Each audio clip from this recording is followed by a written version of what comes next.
satisfaction is the reward that comes after an effort. Somebody who cheats and gets an A doesn't have a lot of satisfaction because there was no effort involved. But if you strive and you struggle and you get a C, but you had to put a lot of work into getting that, there's a drastic increase in satisfaction. And so I think, to your point, there has to be some sort of challenge or effort involved in order for you to be satisfied with the work that you're doing.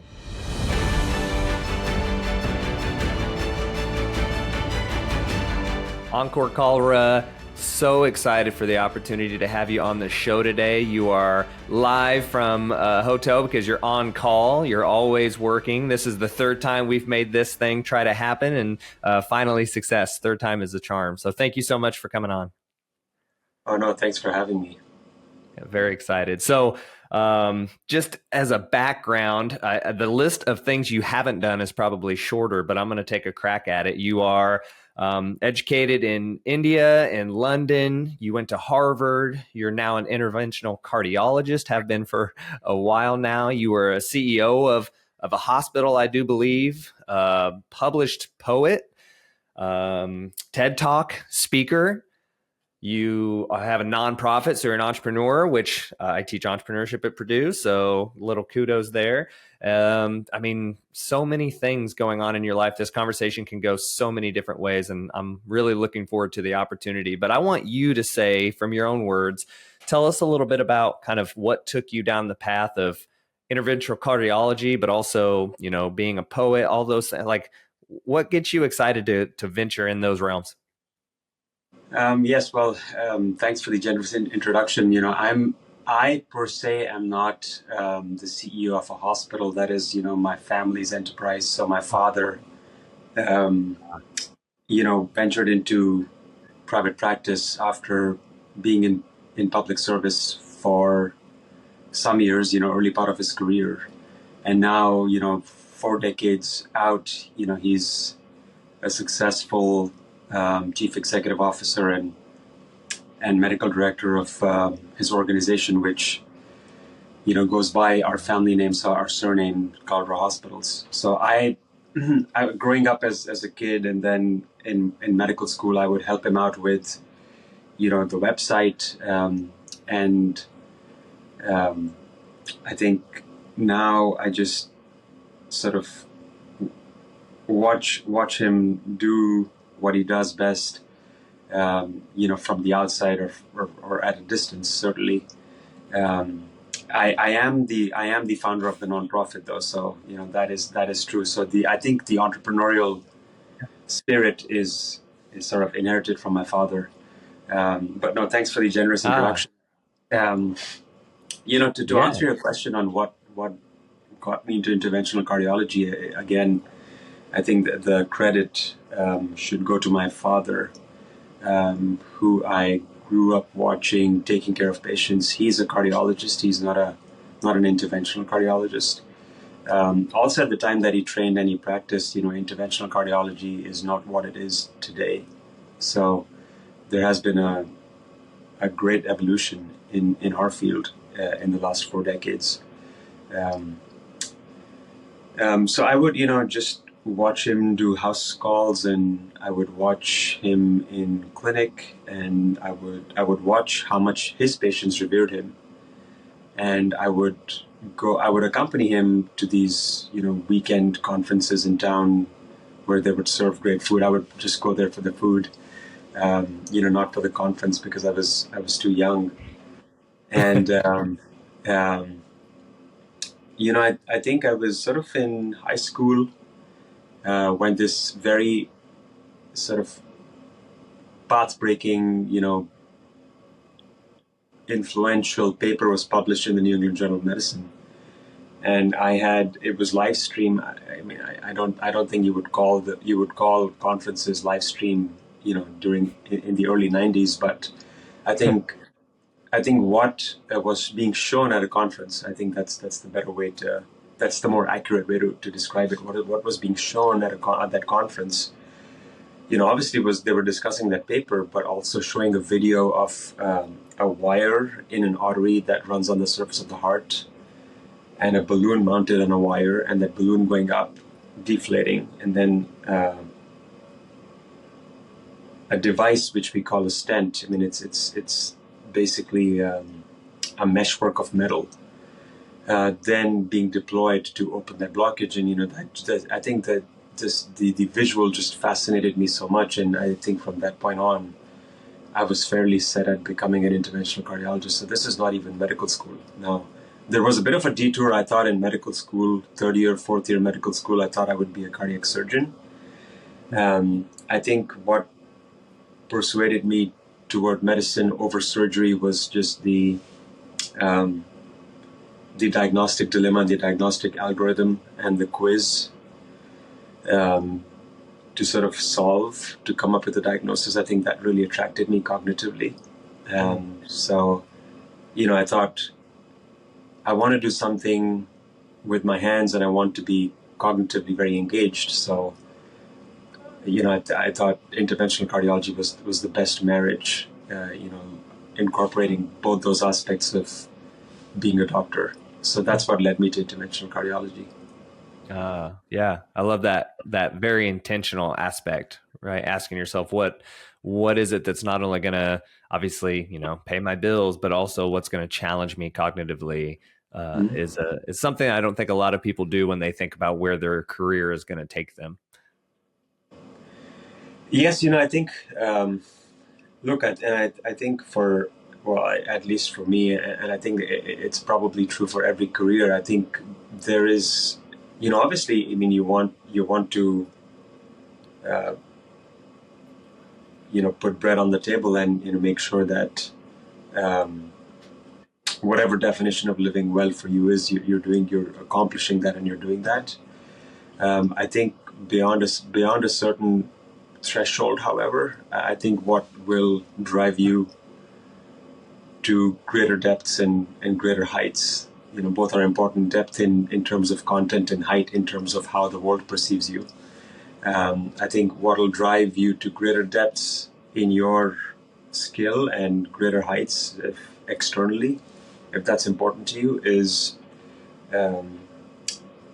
that internal satisfaction, and also that internal love for what you're pursuing, because you're going to keep asking questions, you're going to keep finessing your art, and you're going to keep exploring the field. And I think that's what will drive you to contributing toward your field for and explore new grounds, not only for yourself, but also for you would pray and you would hope that you would do great things for your patients, which is what drives all of us, I think, inherently as physicians. But I think that is important. I think that is, at least for me, was very crucial, that just truly be completely engaged and in love with interventional cardiology, which I know that there are interventionalists who would probably describe their feelings for interventional cardiology in the same word as I did. I love that you mentioned satisfaction as part of the equation there. There's a little board over here that talks a little bit about the things that are required to make a meaningful or happy life, and satisfaction is one of them. But a lot of people misconstrue what satisfaction actually means. They think it just means like, I'm happy with what I got. But it really, and this is based off Arthur Brooks's opinion, who's social psychologist from Harvard, but not mine. But he says, satisfaction is the reward that comes after an effort. Somebody who cheats and gets an A doesn't have a lot of satisfaction because there was no effort involved. But if you strive and you struggle and you get a C, but you had to put a lot of work into getting that, there's a drastic increase in satisfaction. And so I think, to your point, there has to be some sort of challenge or effort involved in order for you to be satisfied with the work that you're doing. Absolutely. And I think, whether it's, doing cases in the operating suite, we call it the catheterization laboratory, or whether it's, solving the puzzle of a diagnostic dilemma, I think that that exercise of struggle, right, which I think is synonymous with how life is. I mean, I think if if anyone asks me, what do you think about life? And, my one word answer or my one sentence is life is struggle. And, it could be interpreted in it could be interpreted, colloquially or philosophically, or, are also very, with extremes of depth and also superficially. I think struggle is innate to being human. And I think the path to the paths to becoming, right? The paths to being, in my opinion, must always go through struggle and adversity, or otherwise, it's not life. That's how I think of life. Yeah. Yeah. No, I agree wholeheartedly. I on a regular basis talk about this idea of, we don't grow, and I mean that physiologically, psychologically, right? We don't grow without some sort of struggle, some sort of stress. I try to, especially when I was very steeped in health and fitness, I tried to really help people appreciate this idea. Like if you challenge your body with heavy weights, or you challenge your heart by stressing it, it adapts, and in response to that, by becoming stronger.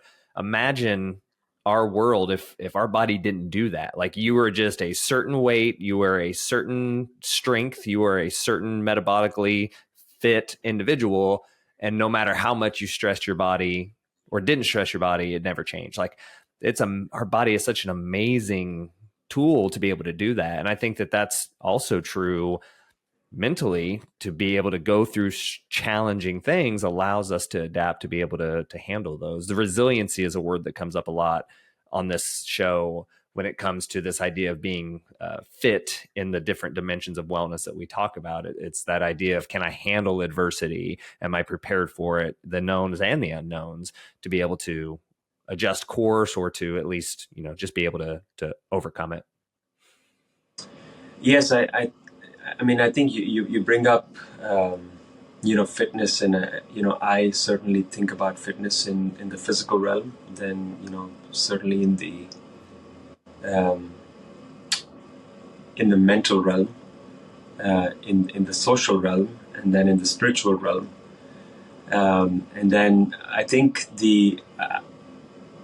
I don't know if we have started to either run away from adversity or not talk about adversity, but I think that adversity is crucial. Is crucial for our existence. I think it's crucial to unpack to our fullest potential, who we are as humans, and I think there is no, however you want to define success, right?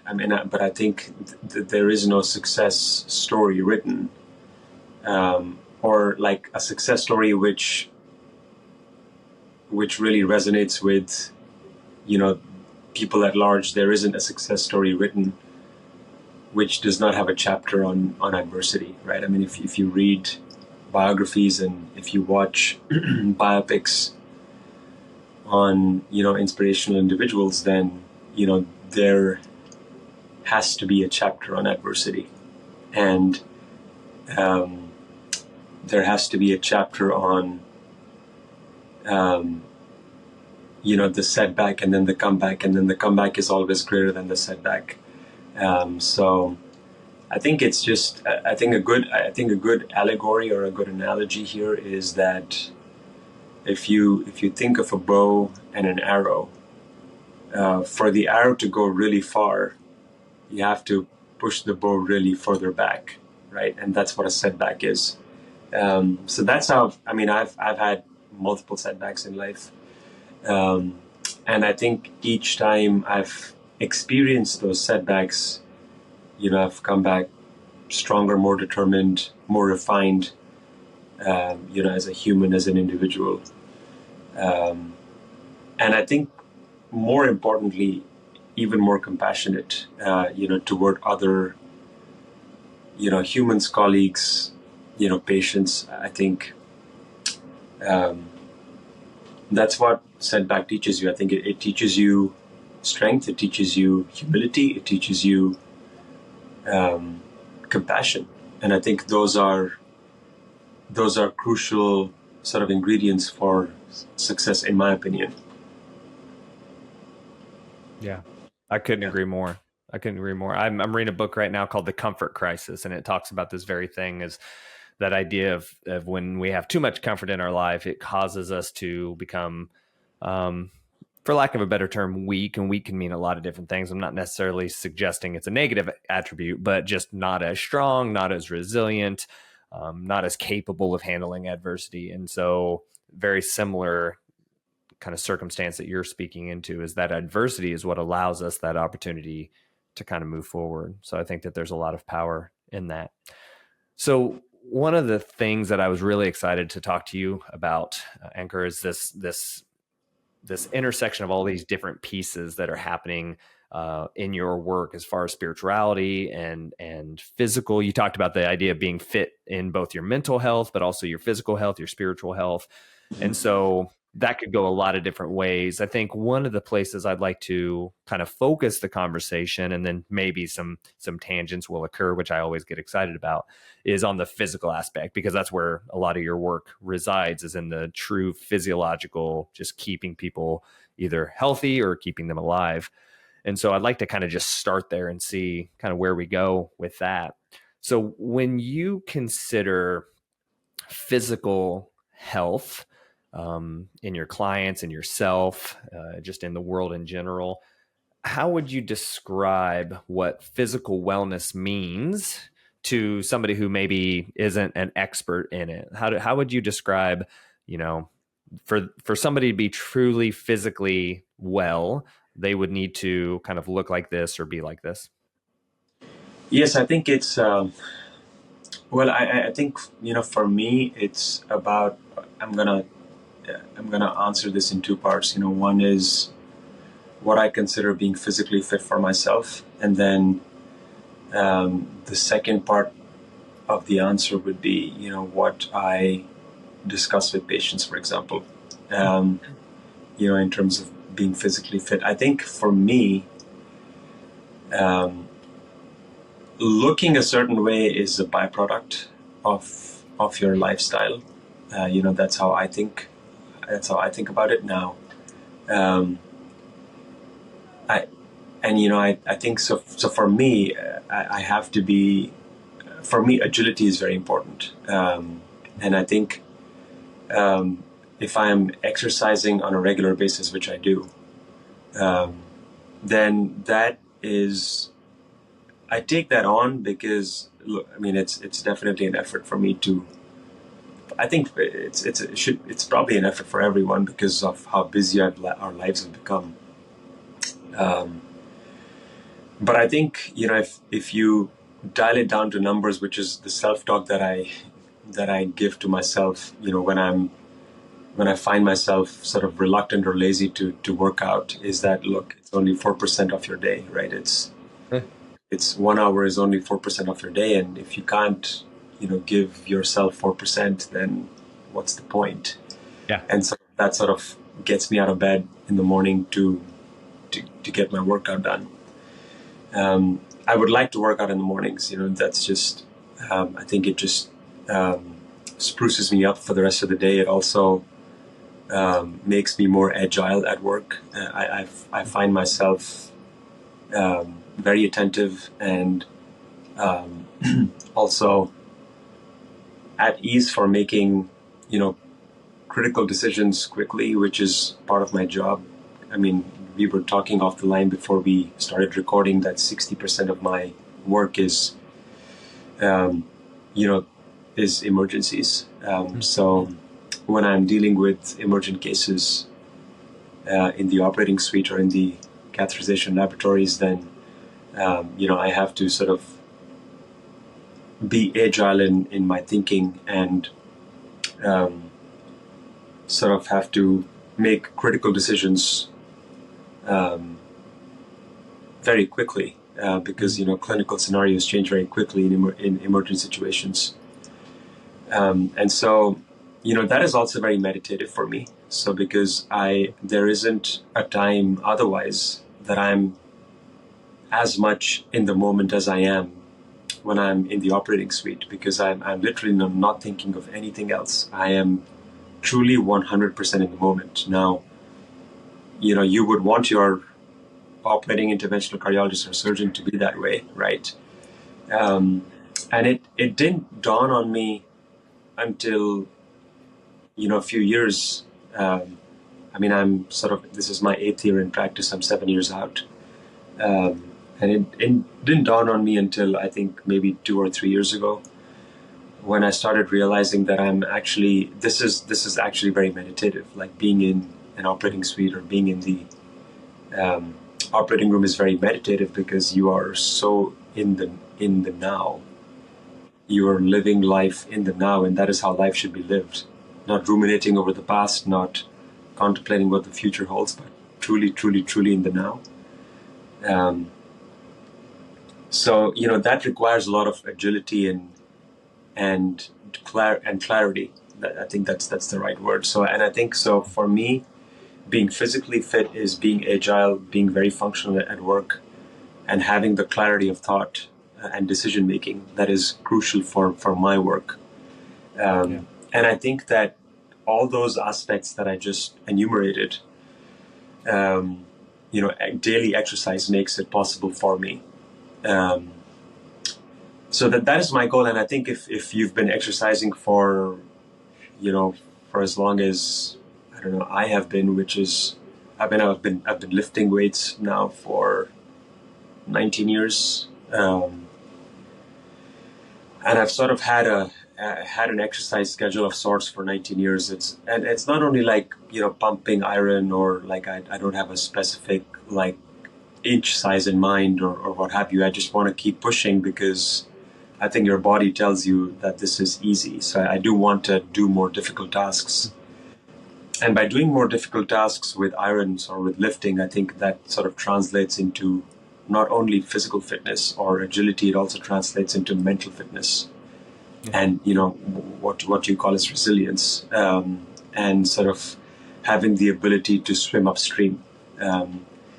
I truly, genuinely believe in that. I think that I'm living that, because as I have gradually increased my difficulty levels over the years working out, I've sort of been able to, in parallel, navigate very difficult cognitive situations, emotional situations, mental situations, real life scenarios in life. So I think that translation is congruent, and that translation is true. And I'm saying that from my own experience. When I talk to patients and talk to them about being physically fit, I tell them that you should be comfortable and should be able to do whatever you want to do in terms of, like your physical goals for yourself. For example, if you want to feel comfortable and agile and fit, in your own body, then whatever that is for you, you should aspire for that. And if I can be an instrument of acceleration, or if I can be a catalyst, in that journey for you, then I'm happy to partner with you in getting you to that space, in getting you to that place. That's how I construe my job. I don't construe my job as being, top-down, paternalistic. Sort of, I went to school and trained for these many years. I know what's best for you. That's not my approach to patient care. And I think as long as, honestly, like, people just don't want to see doctors. Like, I'm outside of my work. I'm a regular person myself, and I don't want to go see a doctor if I don't have to, right? So I think that should be, I think for us and for our profession, and I'm sure people realize that, but I think it's always good to remind yourself that, when people are coming to see you, they really don't want to be here. They really don't want to see you. So it's sort of like a bump. It's like a bump in the road for them. Yeah. And your job is to make that bump as smooth as you can so that they can go by with their lives, right? So, and now, I think 60% of the time, like we were discussing, these are emergent situations. These are patients who've had an acute event. And these are heart attacks, for what I do for a living. So each time someone is having the big bad and ugly heart attack, I'm the one who's going into the operating room or to the catheterization laboratory and opening those vessels up. And that is sort of, for a lot of our patients, that is sort of like a major eye opener. It's sort of like a shock. And more often than not becomes like the turning point in their lives when they sort of start to clean their lives up, as they become mindful of what they're putting in their mouth. They become mindful of how much they're moving on a daily basis. They become mindful of how they feel on a day-to-day basis. And I think as much as I love saving lives in an emergent situation, I'm equally passionate about promoting and discussing about preventing such events, because these are catastrophic events, and patients can actually lose lives, and it can be catastrophic not only for the person who's going through that medical experience. It can also be very catastrophic for their families. So I think as much as we, as interventional cardiologists, like all the technology and the equipment and the toys that we play with, and as much as we enjoy the thrill of saving someone's life, I think all of us feel very passionate about preventing such episodes, because these are very, very catastrophic. Yeah. And I'll stop there. That was sort of the two-part answer to your question. I don't know if it answered your question, but that's what I tried to. 100%. Yeah. And you brought up so many vital things that I think are important for people to consider.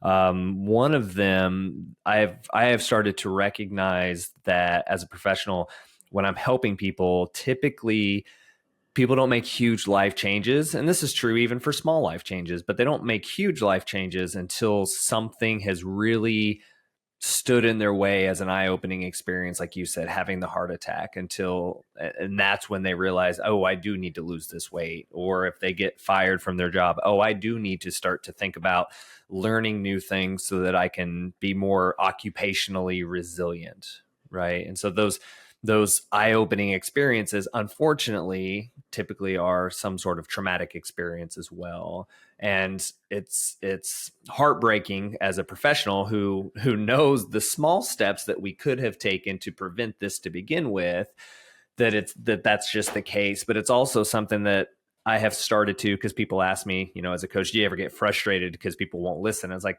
no, because ultimately, they're just living their lives the best that they can, and they're going to prioritize their energy towards the things that they think are the most emergency. And so, I forgive, and I don't judge or cast any blame, because ultimately they need something to tell them that this is actually important. We would like to think that it's something a little bit smaller and not as traumatic as a heart attack, but it can truly be that. And another thing you brought up that I thought was really vital to consider is the intentionality behind your exercise, because you mentioned this idea of being agile for your work, and I think you mean more mentally agile than physically. I'm guessing you're not juking people out while you're in the hospital wing, but being able to be cognitively agile and be prepared for that, also be physically capable of being on your feet and moving around for several hours on end.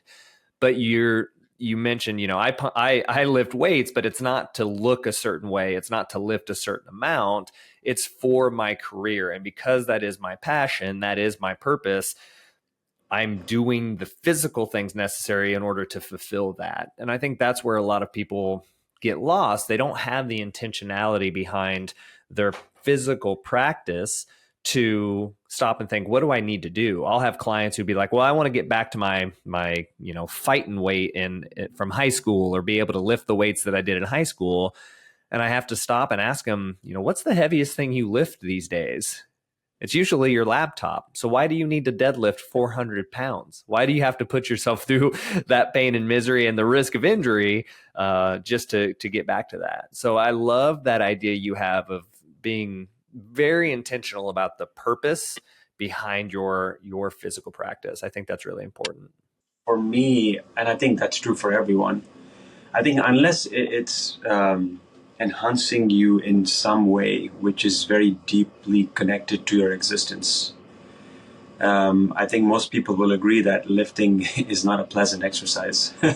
So unless it somehow enhances your existential being, in a very deeply connected way, which is what it is to me. I think it sort of it fills my soul with the energy that I need to perform at like top capacity at work, and that is why I've sort of, for lack of a better word, gotten hooked to it. Because if I miss a day or two, I feel that there's something amiss.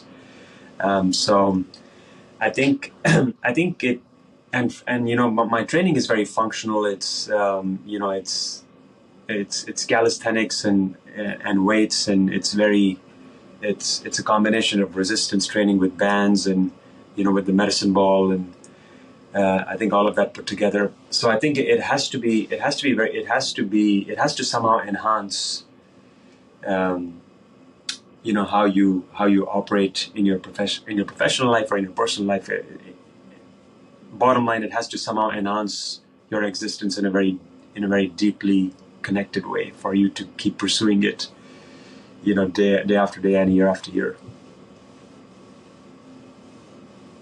Yeah. I think a lot of times the challenge people have is that they often don't know what they're trying to enhance towards. If I were to tell somebody, hey, you need to exercise to better do your job, and this is getting a little deep, maybe in the spiritual aspect a little bit, but some of them would say, well, I hate my job. This isn't really what I want to do. They've followed a path in their career that isn't necessarily where they saw themselves or where they're super excited about. So that's not driving them to be motivated enough to go through the struggle of exercise. And so that's one of the things, and maybe you see this sometimes with your clients, not maybe being motivated to do the suggestions you have for them. But I think that's one of the things that keeps people from really wanting to go through that discomfort of exercise. And that's also one of the things I have to work with my clients is, okay, maybe your job isn't what's getting you out of bed in the morning to go on a walk, but is it your grandkids? Is it your spouse? Is it the love of mountain biking? Those types of things. So that's really important to consider too. Yeah, absolutely.